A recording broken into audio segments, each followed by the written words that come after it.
Hello everyone, welcome to my channel. Today we are in one of the most reputable cities in the world, San Francisco.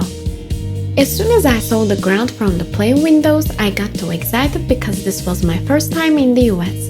It was 12 hours plane journey from Madrid. I barely slept, but my eyes were wide open because of the excitement. We took a taxi from airport to Fairmont Hotel. They said it is one of the best hotels in the city. It was a sunny day on our way, but as soon as we climbed up to the slope and arrived at the hotel, there was a severe wind. The varying weather was the first thing that got me surprised. The second thing was the cable cars. We needed to go down, but there was a giant slope since the whole city is built in layers, almost like a staircase. Then we found these little cable cars. They go up and down in every direction, north to south, east to west, and there's a stop in each level. They have priority over regular cars, so drivers need to yield them. In the middle stops, you can hop on or off right in the middle of the street. And while waiting, you can even take photos since the space is reserved for the cable cars. This is the most iconic thing about the city.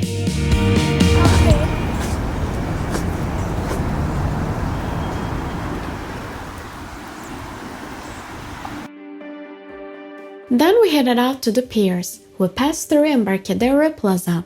This woman's sculpture is called Our Evolution, and it was originally created for Burning Man. Many of the festival's artworks are displayed publicly afterward, especially in San Francisco.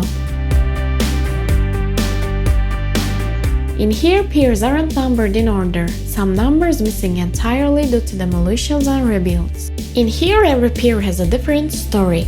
The ferry building is technically Pier 1. Its historic clock tower marks the entrance to the Embarcadero and the start of the pier numbering system. Pier 7 is the cinematic pier. It is one of the most filmed spots in San Francisco. Pier 15 is home to the Exploratorium. One of the world's best science museums is directly on the water. Inside there is designed historic pier.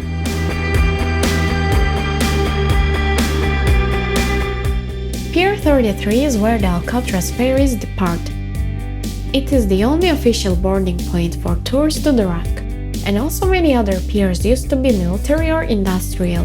And now we are heading to the Pier 39, which is the tourist superstar. We made it to the Fisherman's Wharf. The famous crab sign is basically the entrance gate to all the chaos and fun. Here is San Francisco's busiest waterfront neighborhoods.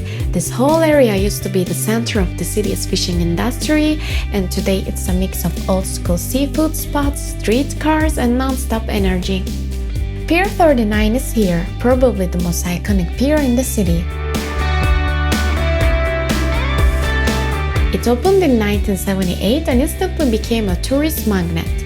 It feels like a little seaside village with restaurants, street performers, and shops everywhere. It's super crowded, but the atmosphere is so lively.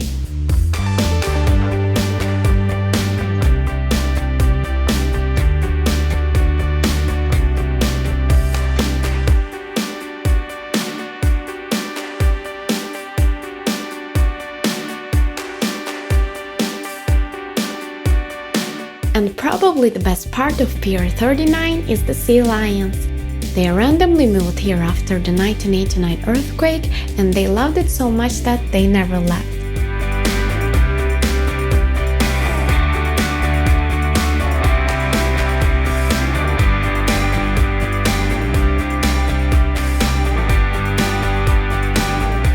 Just a short walk away is this historic arch at Pier 43. It's one of the last preserved structures from the old working waterfront. Today, it's just a scenic viewpoint with bay views. Even Alcatraz Island sitting right in the middle of the bay. After exploring the pier, we decided to go even higher, literally. So we got on the SkyStar Wheel. From the top, you can see the whole waterfront.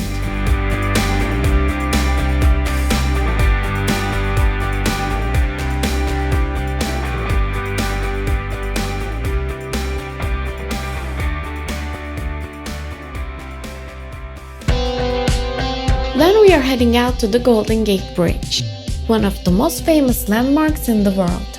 We felt all the wind while passing over the bridge since we went by bus and didn't have any coverage. It was a total pain, but the bridge looked magnificent from the viewpoint. And depending on the day, you'll either see clear blue skies or the classic San Francisco fog rolling in. Our luck brought us fog.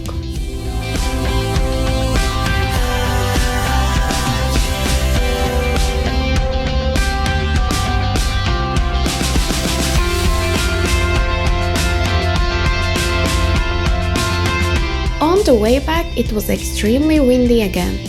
San Francisco's changing weather always catches me unprepared. At the Haight cable car turntable station, the starting and ending point for the cable cars, there was a huge line during sunset. We had to wait because we needed to go back uphill, but standing in that line with the wind hitting us again was an experience. But watching the operators manually spin the cable cars is actually fun to see.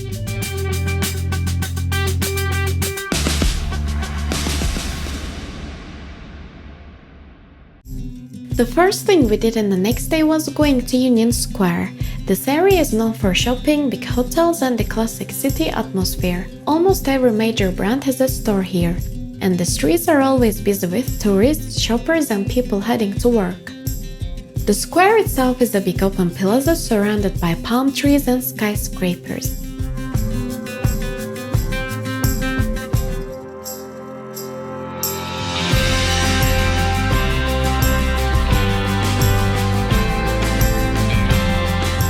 We took the city bus again and headed towards Financial District, the area filled with tall glasses office towers, the business center of San Francisco. This huge building is Transamerica Pyramid, one of San Francisco's most iconic skyscrapers. It was built in 1972 and its pyramid shape was designed so sunlight could reach the streets below. From there, the route brought us past Chinatown, the oldest Chinatown in North America. You enter through the Dragon Gate and suddenly the streets are full of lanterns, market shops, and food everywhere.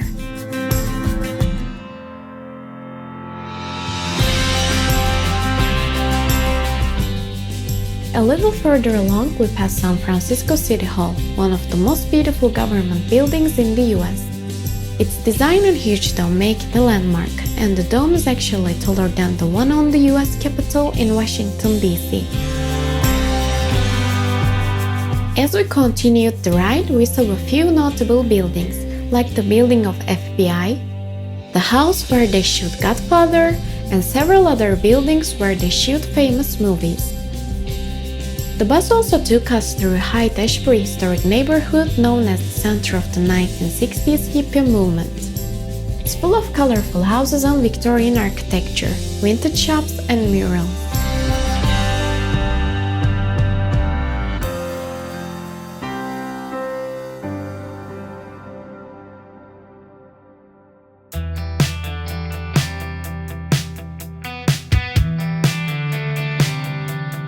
Eventually we stopped at Alamo Square to relax for a bit, which is a famous park in the city.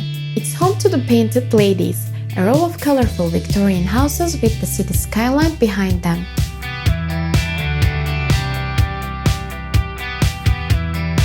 Before heading back to the hotel, we went to Japanese Tea Garden inside Golden Gate Park. It is the oldest Japanese garden in the United States. Inside, you'll find koi ponds, stone paths, and pagoda. It's the prettiest place in the park.